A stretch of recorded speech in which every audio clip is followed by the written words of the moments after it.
Hi my country pipu, how una dey?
Day to my admirable and completely compassionate younger brother.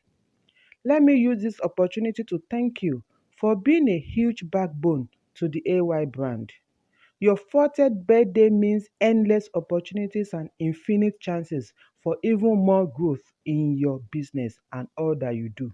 If una gbadun dis gist, make una help us subscribe, like, comment and share so that we go dey notify una as other gist dey shele. And for my people wey don already subscribe, no forget to turn on your notification bell icon so dat sharparly dem go dey notify you as we dey upload new video.